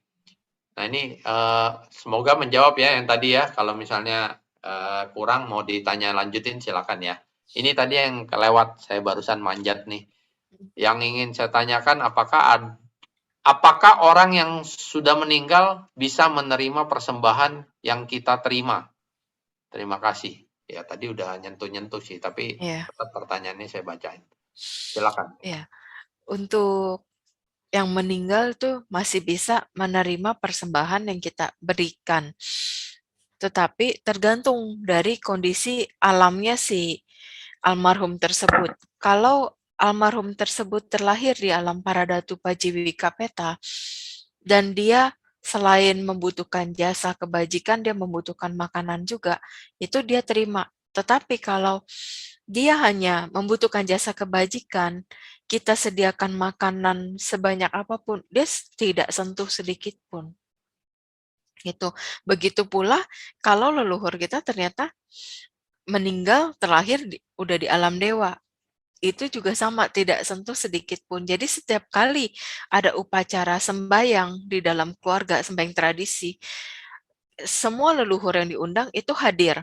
Tetapi mereka hanya memenuhi sekedar undangan aja. Nanti setelah selesai, ya udah pergi lagi, balik. Nah, ini lanjutin ya apa yang Meta barusan sampaikan ya. Saya juga pernah dengar, pernah nonton videonya Meta bilang bahwa kita memberikan pelimpahan jasa kalau misalnya makhluk tersebut itu memiliki hubungan karma dengan kita, dia akan menerima manfaatnya itu jauh lebih panjang ya. Katakanlah perut dia kenyang tapi memang benar-benar untuk berapa hari gitu. Tapi kalau tidak ada hubungan karma, mungkin kayak permen aja gitu ya. Sekejap dia dapat manisnya, habis itu hilang gitu ya. Nah, ini kan nyambung dengan yang itu ya. Nah, saya sambungin lagi dengan pernyataan nih, saya juga pernah dengar bahwa setiap makhluk bahkan ya, bukan orang aja nih yang kita temuin itu pasti memiliki hubungan karma dengan kita. Bahkan secara ekstrim, saya yakin Meta juga kenal Handaka Wijananda, dia manggil semua orang itu mom gitu, karena dengan konsep semua orang yang dia pernah dia temuin itu pasti pernah jadi mama dia gitu. Nah ini gimana nih konsep itu, Meta? Ya, memang ada benarnya juga, karena kita lahir udah jutaan bahkan miliaran kali ya. Jadi kita nggak tahu siapa aja yang udah pernah jadi mama kita kan. Bisa juga Kolek dulu jadi mama saya. Ya why not gitu. Oke, terus kalau ada memang kemungkinan seperti itu, artinya ketika kita melakukan pelimpahan jasa, makhluk yang datang, ya kemungkinan besar juga dia punya hubungan karma dong dengan kita dong. Iya, seperti penunggu rumah kita aja, dia tentunya ada ikatan karma dengan kita, makanya dia bisa menjadi penunggu rumah kita gitu. Kalau dia nggak bisa jadi penunggu rumah kita ketika rumah baru kita mau tempatin udah pada kabur, ya udah itu memang kan nggak ada ikatan karma dengan kita. Ya benar-benar stay di situ sekian puluh tahun, sekian tahun, ya itu yang ada hubungan karma dengan kita. Oke, Ya, kalau kita tahu kondisi begitu ya, kayak penunggu rumah nih yang Meta barusan sampaikan. Sebenarnya kita sebagai umat Buddha yang udah tahu atau paham konsep beginian ya, itu perlu membantu mereka untuk terlahir lagi ke alam yang lebih baik atau gimana ya, Meta? Iya, jadi kalau saya biasanya melakukan pelimpahan jasa untuk para leluhur dan semua makhluk yang berhubungan karma dengan saya. Jadi kan itu mencakup memang yang ada hubungan karma, kena pelimpahan jasanya.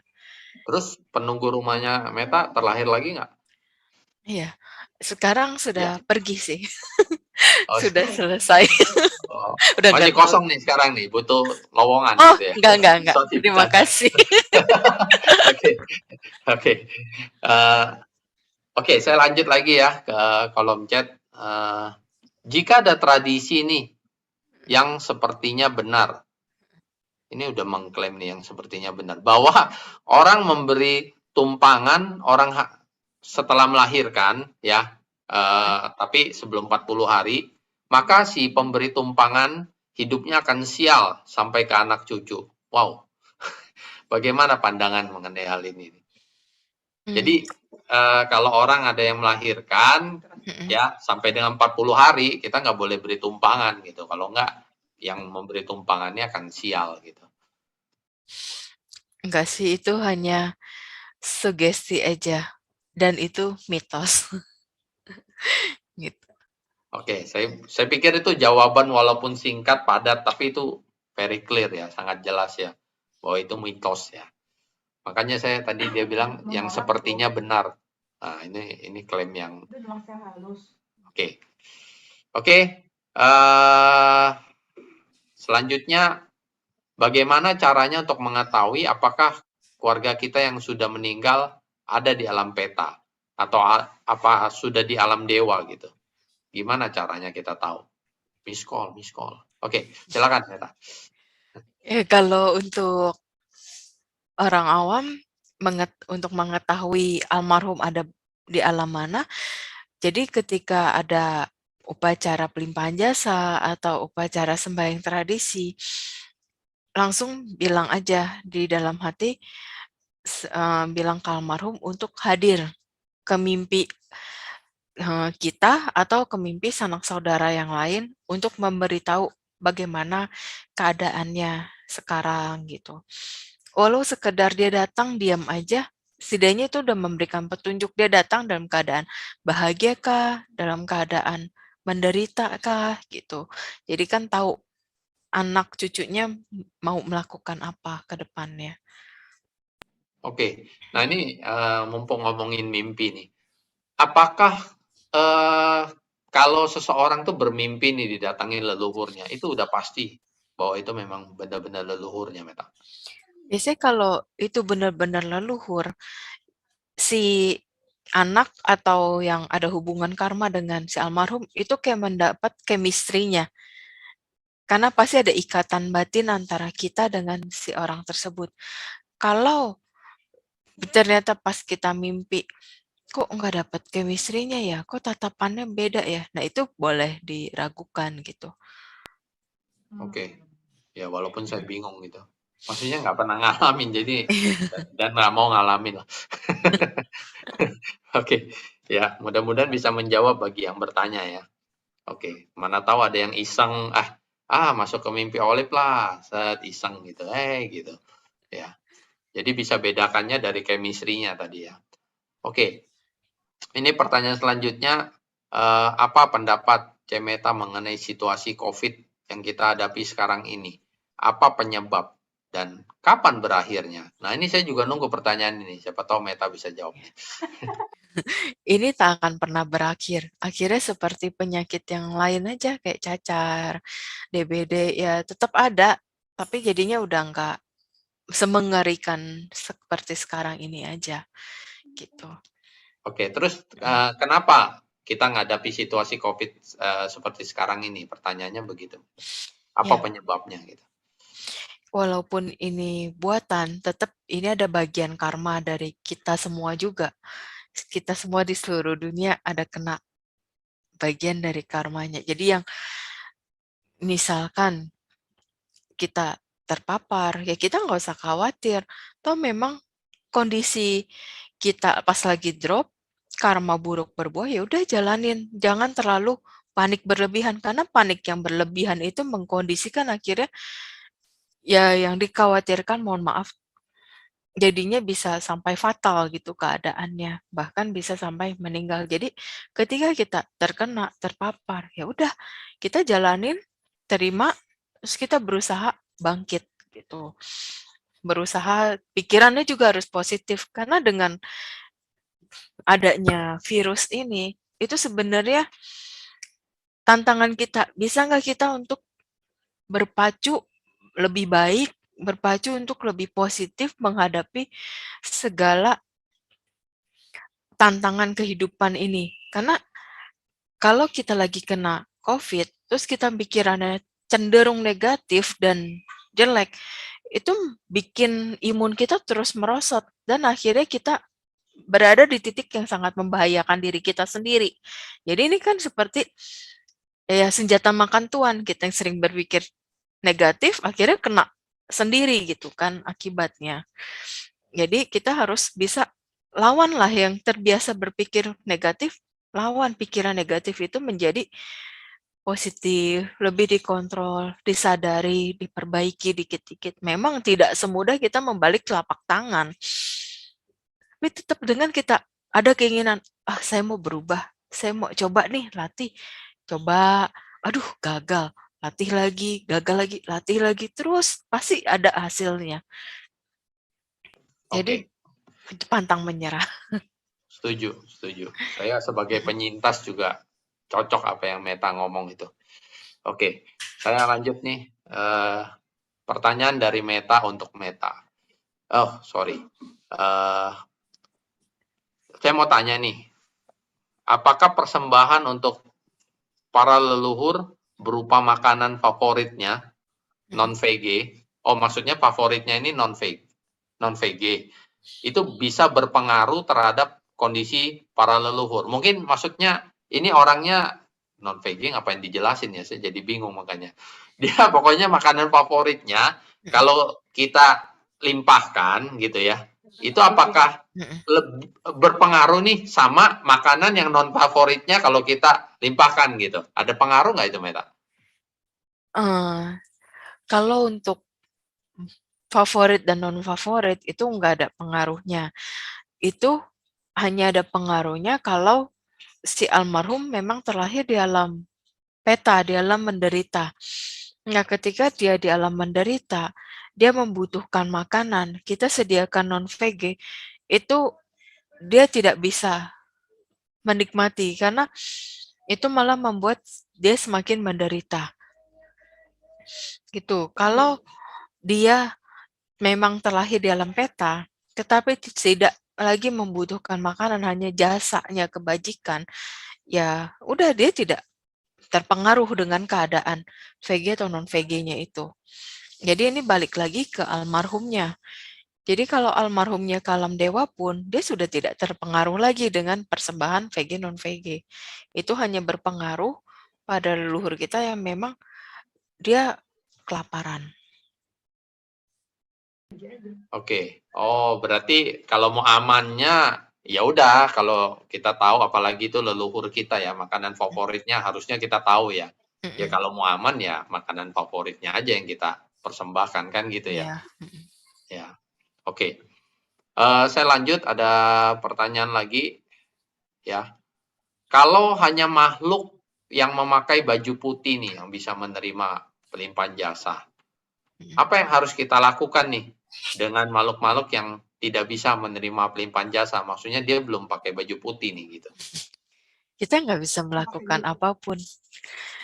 Karena kalau mereka yang tidak bisa menerima pelimpahan jasa, ya mereka harus jalanin proses karma itu sampai selesai. Nanti kalau sudah selesai, dia bisa naik ke yang Paradatu, Pajiwika, bisa menerima pelimpahan jasa lagi, baru bisa kita tolong.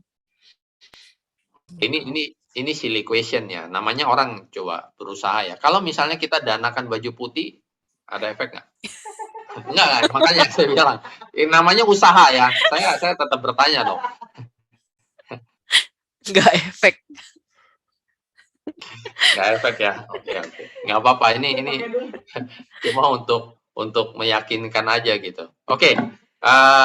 Saya sambil tunggu pertanyaan lagi. Ini saya ada pertanyaan lagi dari saya. Ya. Sorry nih, ini masuk ke personal lagi nih. Saya tertarik pengen tahu juga nih. Sebenarnya Meta ini di kehidupan sebelumnya menjadi apa gitu. Sebenarnya tujuan pertanyaan ini lebih ke arah, loh, misalnya Meta nanti cerita nih kehidupan lampaunya seperti apa. Ternyata dari yang hadir di sini, loh, kok mirip dengan kehidupan saya sekarang. Jangan-jangan kehidupan ke depan saya bisa punya kemampuan kayak Meta nih gitu. Pertanyaannya lebih tujuannya ke situ sih Meta. Nggak tahu mau jawab atau enggak, silakan. Kalau aku sih sebelumnya banyak latihan meditasi aja kok, gitu.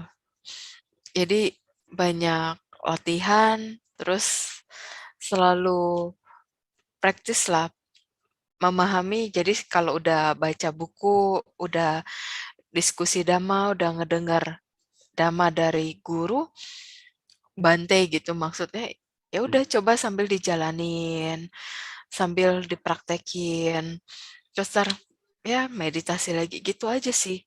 Karena semakin kita praktek, semakin kita jalanin meditasi dengan baik, semuanya jadi makin berkembang.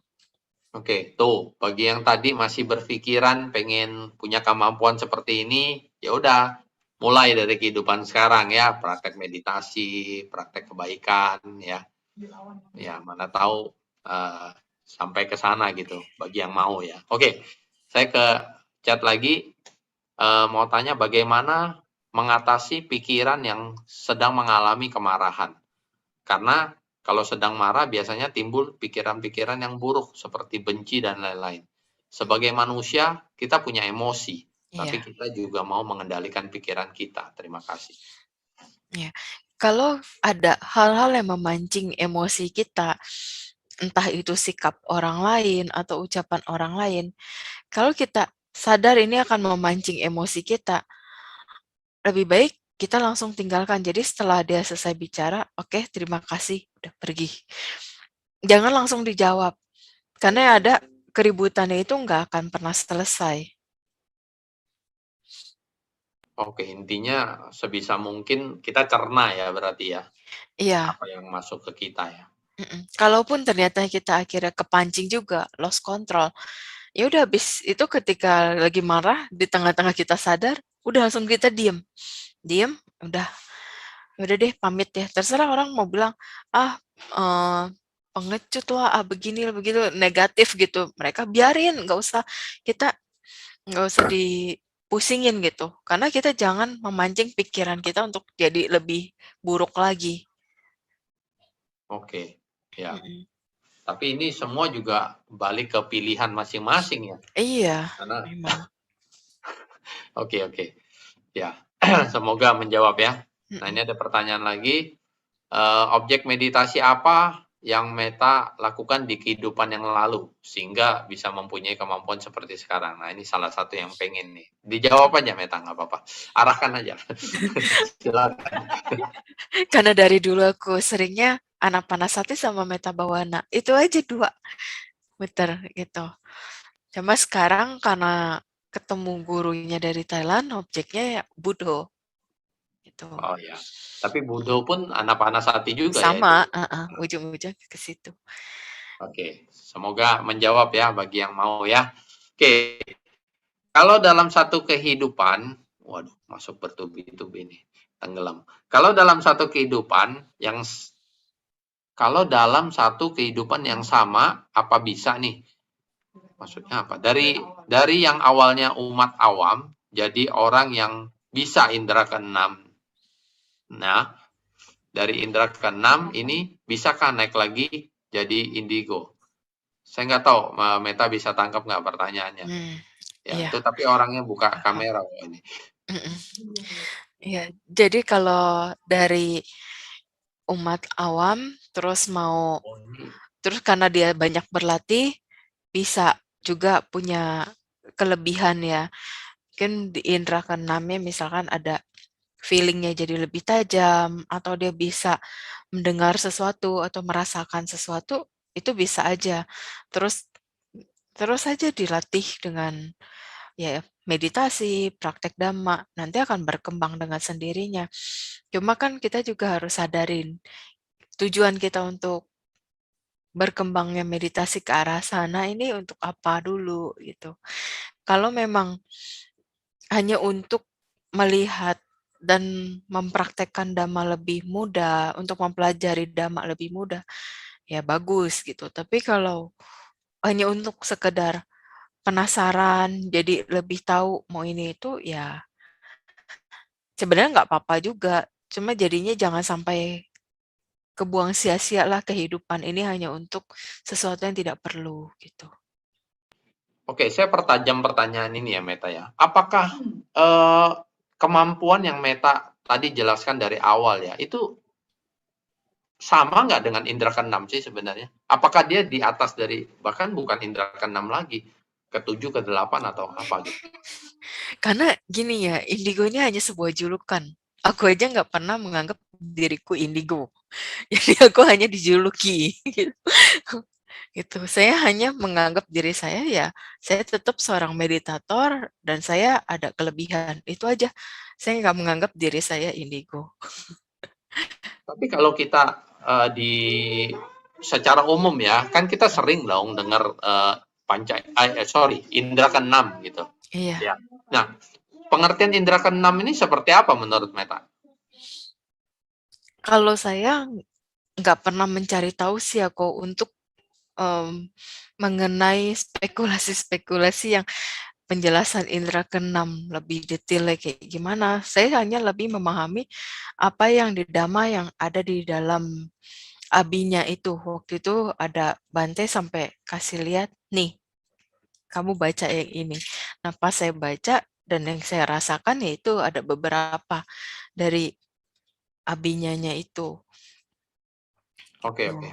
Ya, soalnya ini dari pertanyaan tadi kan kenapa saya tanyain seolah-olah bahwa seseorang yang indigo itu berarti di atas dari indera keenam itu gitu kan tadi dari pertanyaannya kan kesannya ada seperti itu.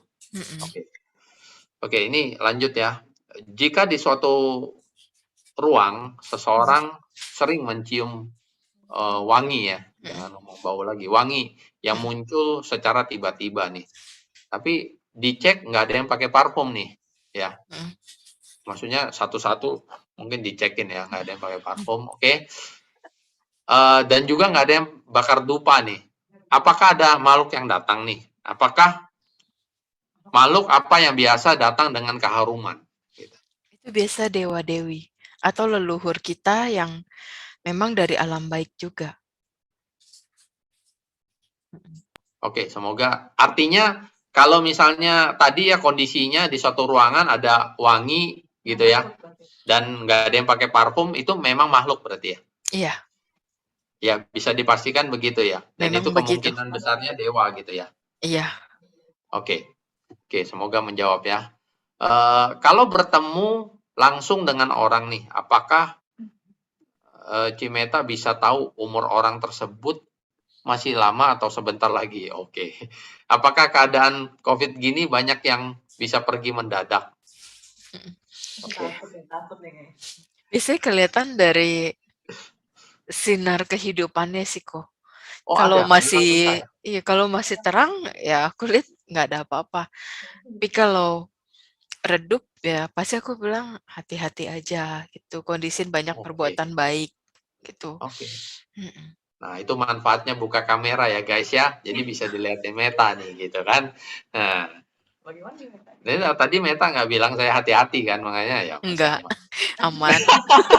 Taju. Oke, ini lanjutin pertanyaan dari tadi ya yang sinar kehidupan ya. Apakah memang setiap orang tuh punya, karena saya juga sering dengar ya bahwa dia punya aura kebaikan nih. Dia, auranya jahat nih gitu. Apakah memang setiap orang itu pasti ada itu pancaran seperti itu ya? Ada. Oke. Karena orang yang terlalu banyak berpikir negatif pun auranya nggak enak. Oke. Iya. Nah, logika saya berarti yang kayak Meta yang bisa melihat pancaran atau aura tersebut mestinya lebih bisa menghindari kejadian buruk yang mungkin menimpa Meta dong. Iya Ya, dong. ya begitulah. Tapi kan tetap aja kok. Kalau pas ada karma buruk yang berbuah, tetap harus ku jalani ya, jalani. Iya, iya, iya. Maksudnya ini dalam hal kalau memang misalnya ada karma buruk yang memang harus berbuah, apakah misalnya pancaran dia itu toto nggak kelihatan gitu? Toto gelap aja gitu setelah kejadian gitu. Itu bisa juga begitu. Bisa juga. Oke, oke. Ini pertanyaan kedua yang tadi belum kejawab nih. Apalagi keadaan COVID gini, banyak yang enggak, bukan pertanyaan, sorry. Lanjut, lanjut. Kalau saya pemula dalam bermeditasi, kiranya meditasi pernafasan atau cinta kasih yang cocok dipraktekkan agar pikiran lebih mudah tenang dan konsentrasi. Jadi Ya, dia tujuannya tenang konsentrasi. untuk pertama bisa cinta kasih dulu.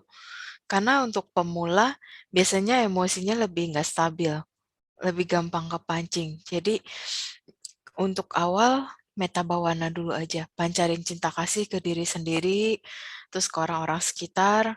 Nanti kalau memang dirasa oke udah cukup, mau coba langsung lanjut ke pernafasan, langsung aja nyadarin nafas masuk dan keluar.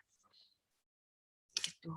Meta kalau bisa mau minta bantuan nih. Tadi kan Meta sempat sebut nih yang tadi mau memulai atau melakukan meditasi Meta Bawana. Kalimatnya apa? Boleh saya di chat nggak Meta? Jadi buat Oh, ya jadi oke. khususnya bagi pemula kan bisa ngikut itu dulu. Nanti berapa kali dia baca kan nanti hafal sendiri otomatis gitu ya. Mm-mm. Nanti Untuk di aku awal mungkin. ketik. Sorry ya ngerepotin ya Nggak Meta. apa-apa. Ya, tapi ya anu modana juga. Oke, saya lanjut nih. Buset, sudah 1,5 jam nih, nggak apa-apa. Kita minta waktu lagi, ya. Tanya apa? Bali. Bali dinamakan Pulau Dewata. Apakah benar-benar banyak dewanya? Maksudnya lebih banyak mungkin daripada Bali Papan, gitu kan? Oke. Apakah memang Bali itu memang lebih banyak dewanya nih dibanding kota-kota lain gitu atau pulau lain? Hmm, sebenarnya kalau secara aku lihat secara luas ya, di Bali memang banyak dewanya, tapi di pulau-pulau lain pun tidak kalah dengan dewa-dewanya, hanya karena religius dan spiritual di sana lebih menonjol dan lebih terlihat lah ya. Jadi semua orang bisa ngeliat di sana sangat spiritual sekali. Jadi dewanya udah dipastikan kayak wah di sana banyak dewanya. Sedangkan kalau Balikpapan, Pulau Jawa itu juga ada dewanya, tapi karena tidak spiritualnya tidak terlalu menonjol seperti di Pulau Bali, jadi ya tidak terlalu banyak dibicarakan aja. Nah, saya nyambung nih. Apakah memang makhluk-makhluk di alam dewa tersebut memang mereka itu suka dengan ya kayak kayak di apa Bali itu kan ada Tenang gitu. persembahan gitu ya, ada dupa segala macam. Apakah memang itu mengkondisikan makhluk dewa itu hadir, Meta? Iya, karena Oh, setiap memang. kali ke sana tuh selalu terlihat di pohon nggak selalu alam Asura Peta, tapi ada Asura Dewanya. Terus di beberapa tempat itu ada penunggu-penunggunya memang dari Asura Dewa, dari Dewa Jatuh Maharajika yang tidak memiliki tempat tinggal gitu. Rata-rata tinggal di sana. Oke, berarti saya clarify ya. Artinya dengan kebiasaan kita nih umat Buddha juga yang pakai dupa ya, Mm-mm. itu mengkondisikan makhluk dewa datang. Ya, karena para dewa sangat suka wangi-wangian, dupa, itu. Oke, sebaliknya nih, bagaimana dengan yang makhluk asura, peta, apa yang bisa mengkondisikan mereka untuk datang? Ya, kalau Asura Peta sama makhluk peta, itu mereka lebih suka tempatnya yang lembab, gelap, Oke. gitu. Jadi kalau terutama kamar mandi lah ya, kalau kamar mandi kita lebih sering gelap, kan di sana tempatnya lembab. Ya udah, Ya. pasti ada aja yang berdiam di sana. Oh, Ada aja oke. yang mampir di sana, gitu. Ya, ya, ya, ya. Ingat ya, kalau nggak mau mandinya ditemenin, kamar mandinya jangan gelap-gelap ya. Oke.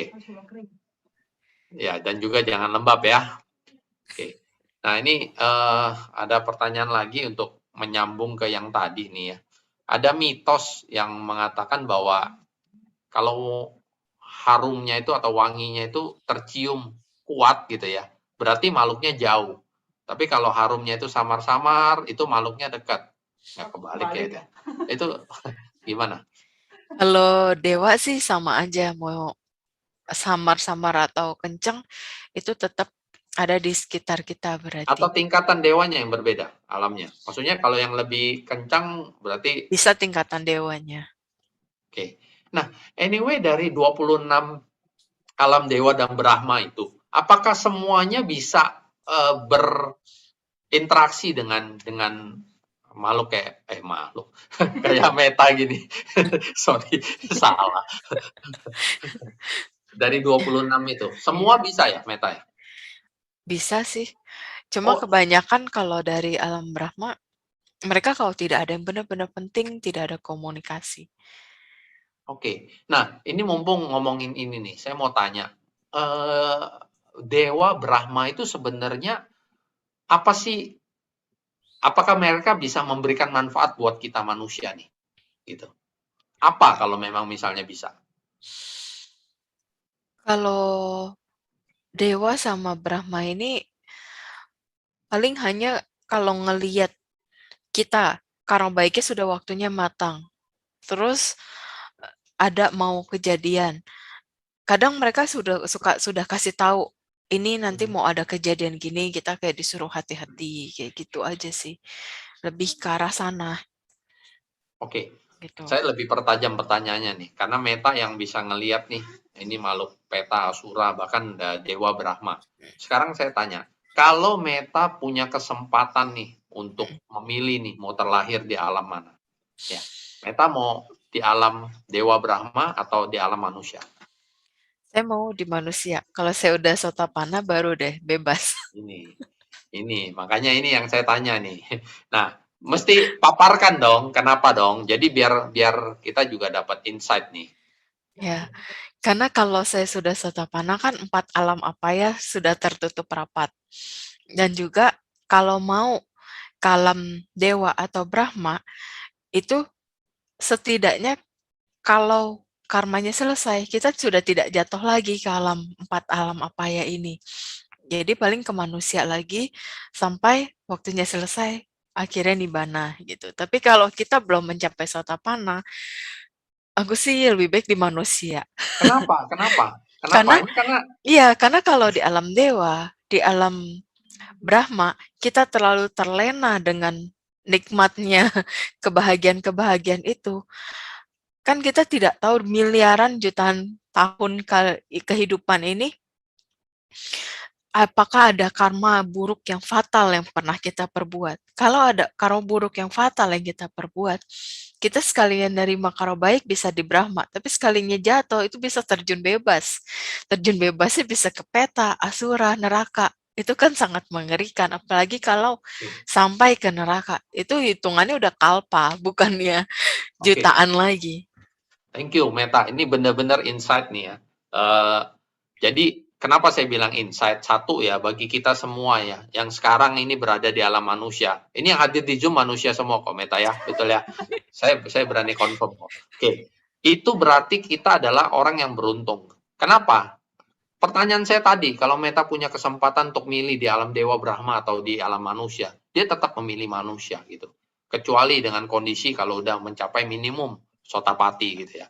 Kenapa? Karena dengan pencapaian itu sudah menutup 4 alam apaya tadi ya, yang alam menderita tadi gitu. Ya, jadi karena kita selalu berpikir kan, alam dewa itu wah, enak gitu kan, mewah, pesta, mau apa aja ada gitu. Tapi hati-hati yang punya keinginan ke sana ya. Itu. Itu ya. Jadi lebih baik Ya, kalaupun kita ada aditana, ada berikrar, ya kita jadi terlahir ke alam manusia lagi, tapi yang baik gitu.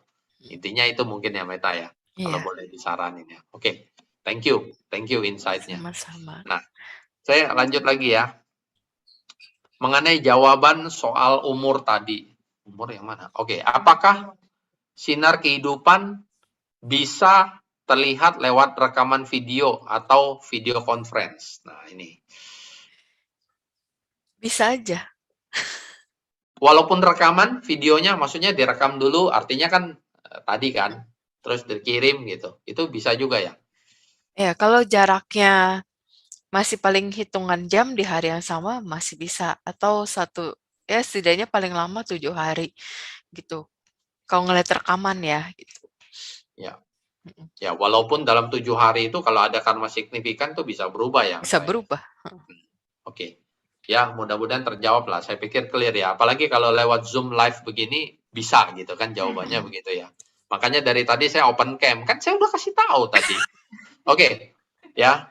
Berikutnya pada saat kita meditasi, tangan kita bisa bergerak sendiri. Nah, loh, itu meditasinya benar atau salah? Tuh, aduh, saya bingung nih. Saya bingung maksudnya apa, tapi Meta mungkin ngerti lah. Mm-mm. Memang ada yang kita dulu pernah Buddhis tapi dari aliran yang lain.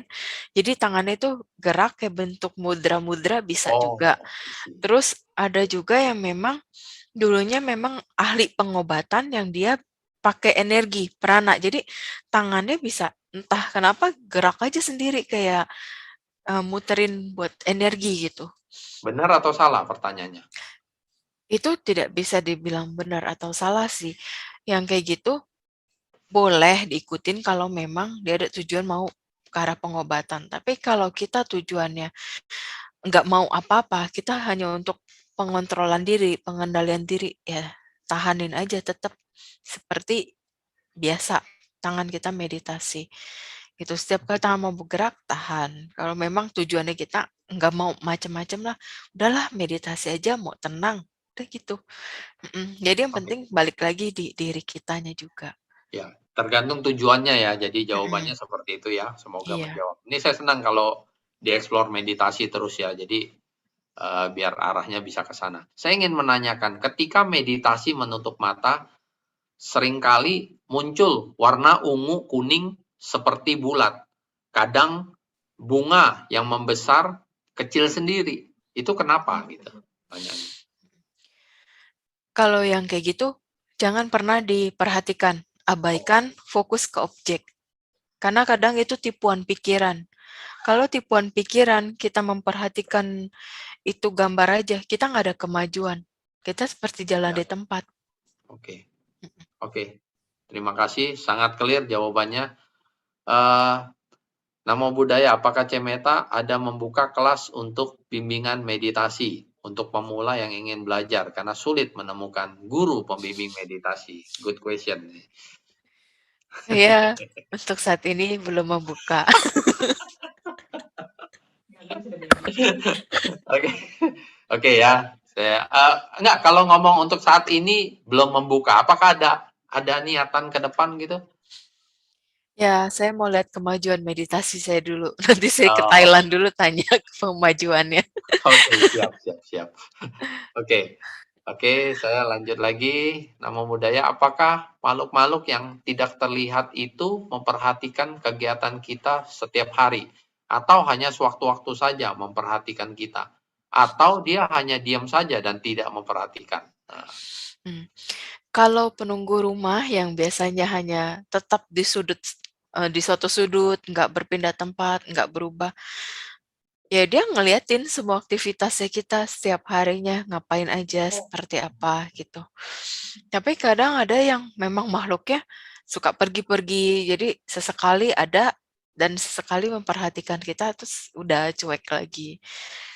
Ada juga, jadi ini makhluk yang memperhatikan kita, itu pun ada dua macam. Yang pertama, ya udah dia diam aja, dia nggak ada reaksi yang berlebihan karena dia cuma merasa ya udah dia hanya bagian dari keluarga ini ya tinggal di sini, dia nggak mau melakukan apapun, udah diem seumur hidupnya dia sampai entah karmanya selesai baru hilang.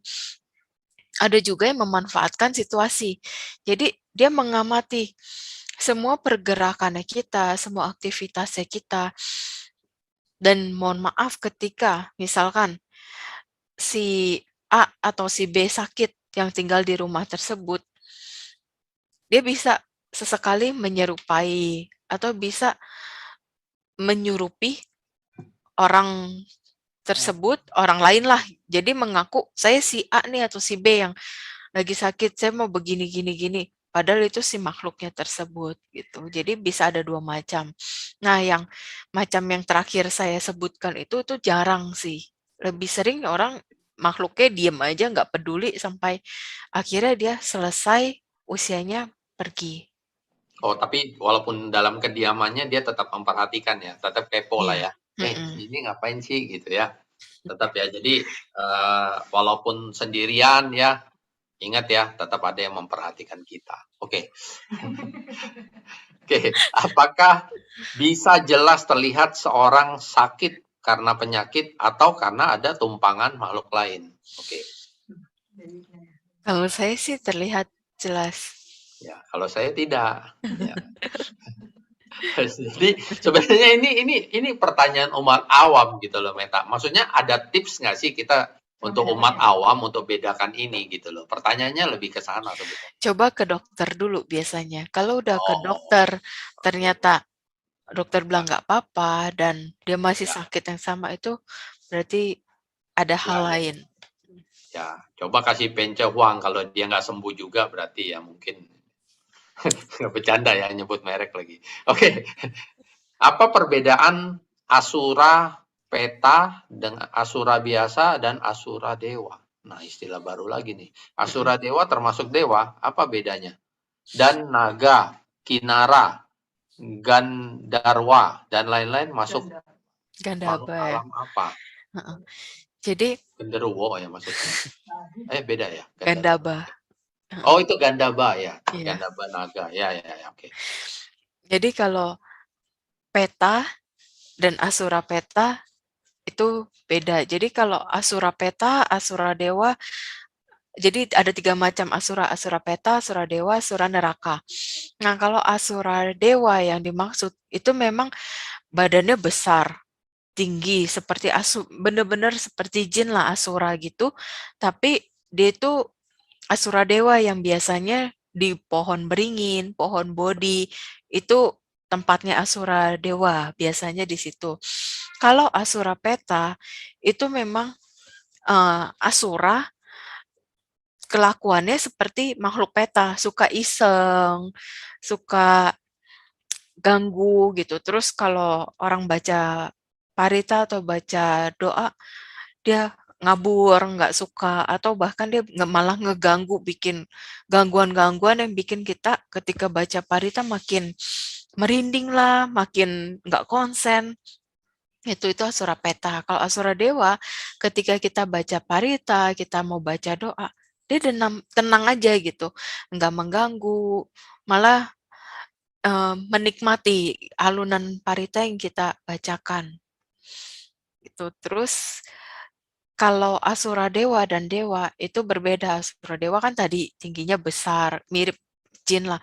Tapi kalau bentuk dewa yang asli itu lebih ke cantik, ganteng, fisiknya juga fisik orang normal gitu.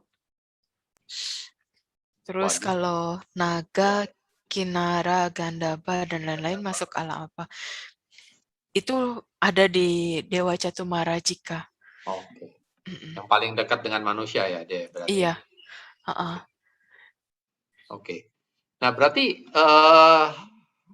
apakah mungkin nih, saya tanya apakah mungkin nih, kayak saya nggak punya kemampuan ya untuk melihat begitu ya. Mm-mm. Ketemu satu sosok nih, dia manusia juga gitu. Tapi dia ternyata Catumarajika. Mm-mm. Nggak mungkin ya, karena saya nggak punya kemampuan gitu. Iya, enggak sih, Nggak ya? Oke, enggak. untunglah. Oke, saya lanjut ya. C mau tanya, apa benar setiap orang yang baru meninggal, dia akan selalu menjadi dewa? karena setiap ada keluarga yang meninggal, selalu orang tua bilang, orang yang sudah meninggal, dia sudah menjadi dewa. Oke. Itu balik lagi ke pikiran terakhir atau karmanya.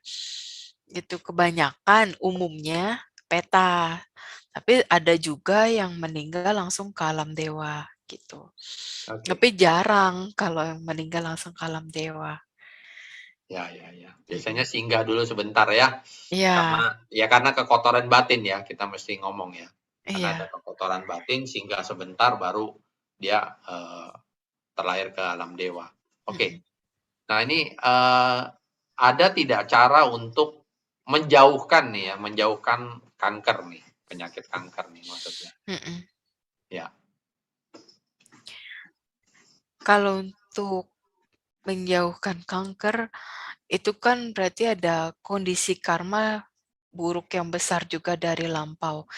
Jadi dari kitanya ya kondisiin dengan fungsi, melepas makhluk hidup, dan lakukan segala bentuk kebajikan, perbaiki pola hidup, pola makan. Itu kalau kita sudah lakukan itu semua tetap kena di badan kita, ya berarti kita lagi harus jalanin karma itu. Hanya bedanya kita tidak merasakan sakitnya tidak seperti orang yang umumnya sakitnya sampai melintir-melintir, kadang sakitnya sampai parah banget. Jadi sakit ya tetap sakit, hanya beda aja mengurangi merasakannya gitu. penderitaan, Iya, mengurangi penderitaan. Oke. mhm, Nah, ini bicara function nih, mumpung bicara function. Kita juga sering dihadapkan dengan apa konsep ya bahwa jangan function burung, burung itu sengaja sama penjual burung diciptain. mhm, Nanti kita lepas dia tangkap lagi, kita lepas dia tangkap lagi. Nah, saya iya. pengen dengar kalau dari Meta seperti apa nih pandangan itu? Memang benar, kalau burung dilepas pasti tangkap lagi. Jadi pikiran kita kalau mau lepas burung itu untuk ngelatih anak-anak untuk function. Karena ngelatih anak-anak untuk function satu-satunya paling gampang kan burung, gitu. Nanti setelah mereka lebih paham, nah kita baru bentuk pola pikirnya. Kita ngebantu penjual burung ini ngelepas binatang, untuk ngelepas burungnya. Memang satu sisi kita ambil sisi positifnya aja. Kita ngebantu dia untuk mencari makan. Tapi kalau se kita sering terlalu banyak, memang kalau burung tidak terlalu ada efek yang besar ya dalam kehidupan kita, karena nyawanya nggak hilang. Gitu, dia hanya lepas bebas, tangkep, lepas bebas gitu aja. Tapi kan kalau yang ikan, belut, kodok, itu semua di pasar untuk dibunuh. Untuk jadi makanan. Jadi kita selamatkan yang mau dibunuh itu untuk kita lepaskan. Nah, ketika kita lepaskan sesuai habitatnya, ketika ada orang yang mancing, seperti lele atau belut lah, orang mancing itu dia dapat untuk dia makan sendiri, bukan untuk dijual lagi. Sedangkan yang di pecel lele, yang di restoran, itu mereka kan biasanya dari kayak orang ada tambak ya, Peternak, ada peternak. peternak lelenya. Jadi Ya. ngambil dari peternak. Jadi karma yang kita ikan yang kita lepaskan dengan yang misalkan kita mau makan lele, itu sudah berbeda. Jadi enggak bukan berarti kita makan lele karena kita udah lepas lele nggak boleh. Enggak, itu udah beda karma. Ya, Jadi nggak ada logikanya juga.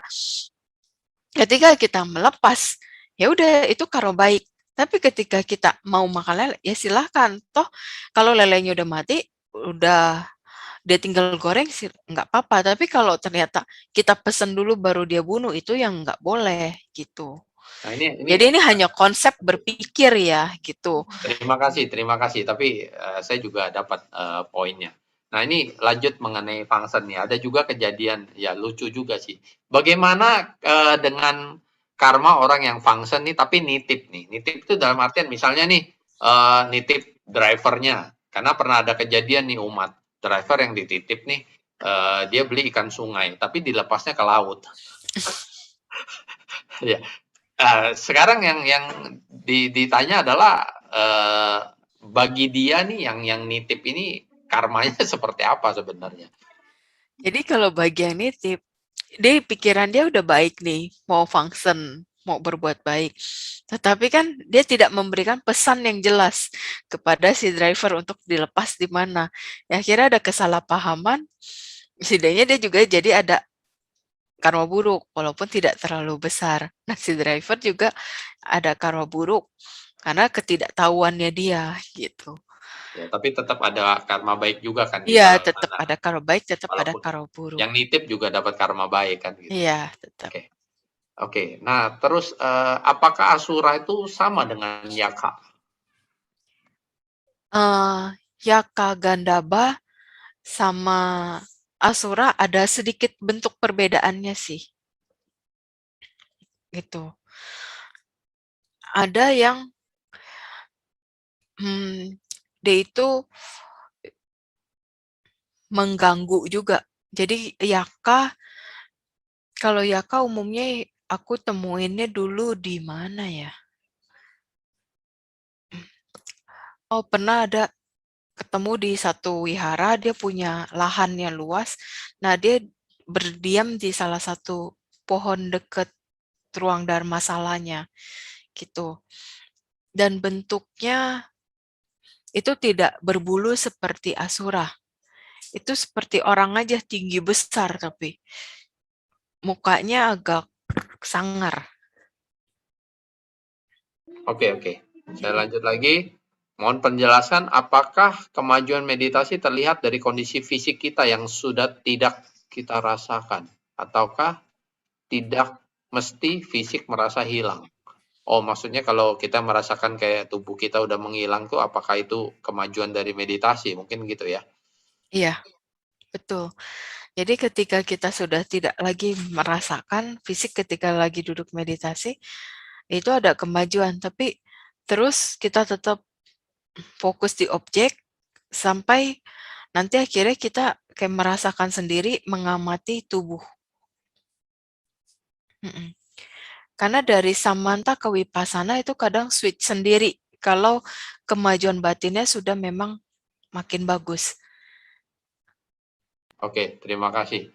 Ini pertanyaan terakhir ya, semuanya saya close ya, karena kita timingnya juga udah sudah hampir habis. Ya, bagi orang yang sulit punya keturunan, sebenarnya mereka memiliki karma apa? Dan perbuatan baik apa yang sebaiknya dilakukan agar bisa segera mendapatkan keturunan? Terima kasih. Nah, kalau untuk masalah keturunan ini memang ada banyak sebab juga ya kok. Jadi ada yang memang dulunya dia suka menggugurkan kandungan, ada juga yang misalkan dia nggak pernah sayang anak, menyiksa anak kecil gitu, itu juga bisa membuat dia sulit punya anak. Bisa juga karena misalkan dia pernah membunuh anak kucing, atau anak anjing, atau anak binatang lainnya yang tanpa disengaja atau tanpa sengaja. Itu bisa juga terjadi. Jadi untuk mengatasinya, ya lakukan segala bentuk kebajikan tadi, perbuatan baik, terus function, kalau bisa diiringin tekad ya aditana. Jadi dengan jasa kebajikan yang dilakukan ini mengkondisikan saya memiliki keturunan yang baik, yang memang sekarma dengan saya dan suami saya gitu. Nah, kadang kita ya kalau orang yang sulit punya keturunan Mhm, itu kan istilahnya ada istilah mancing ya. mhm, Maksudnya coba adopsi dulu anak gitu ya. mhm. Nggak taunya lama, bukan lama lah. Setelah itu dia bisa dalam kondisi hamil gitu. Nah, itu Iya, mungkin juga yang Meta tadi sebut ya, function segala macam. Karena ini kan direct nih. iya, Kita istilahnya buat karma baik ke sana, akhirnya itu dapat lagi. Benar begitu ya? mhm, iya. Nah, Betul. Terus bisa juga, misalkan nggak mau adopsi nih, tapi seneng banget sama anak kecil. Ya udah, bantu anak-anak yang di panti asuhan, bantu anak-anak terlantar, kayak dibagi makanan, terus mereka juga coba dikunjungin, berikan kasih sayang, gitu. Karena anak-anak yang terlantar di panti asuhan gitu, mereka kan butuhnya kasih sayang dan perhatian orang tua. gitu. Tapi karena lagi COVID gini, kita juga kan nggak bisa sembarangan sentuh anak orang kayak gitu. Jadi ya Ya, udah, betul. kita paling hanya bisa penuhin kebutuhannya, terus bisa tanya pengurusnya, apalagi yang perlu diperhatikan anak-anak ini gitu. Kalau misalkan ada keluarga yang kurang mampu, mereka punya anak banyak, terus kita kasihan gitu mau bantu, ya udah bantu kebutuhan anak-anaknya ini gitu. Oke, ini satu pertanyaan pamungkas nih dari saya nih. Ya, sebelum saya closing sesi ini ya. Jadi, saya juga pernah dapat info lah atau dengar ya bahwa seseorang yang membantu nih, khususnya kayak Meta nih, dia itu kan memberikan energi dia nih, ya, sehingga sudah selayaknya, sudah seharusnya dia itu menerima juga, artinya take and give nih. Energi dari yang dibantu. Let's say misalnya berupa materi atau uang atau apapun itu ya. Karena kalau itu tidak terjadi, tidak dua arah, itu akan merugikan bagi yang membantu kayak Meta. Apakah itu seperti itu adanya? Enggak, Enggak ya? enggak. Oke. Berarti memang ya bantu-bantu aja gitu tanpa perlu Iya, energi balik gitu. betul. Oke, kenapa begitu? Kalau buat saya sih, ya kalau yang untuk bantu ya udah benar-benar dari kitanya aja, nggak usah pusingin dia mau balasnya kayak gimana ya, terserah Terus mereka kenapa gitu. ya, sorry saya potong Meta, kalau misalnya saya punya juga, ketemu beberapa orang pernah lah ya, artinya punya kemampuan yang seperti ini ya, setelah dia ngebantu orang, itu dia sendiri merasa lemes gitu. Oh, itu udah Artinya pasti. kalau itu udah pasti ya. Iya. Ya, karena menguras energi ya. Mhm. Oke. Oke. Nah, jadi, mungkin itu, karena saya udah ngomong tadi itu pertanyaan pamungkas, saya sekali lagi manumodana nih Meta udah bisa bergabung sama kita.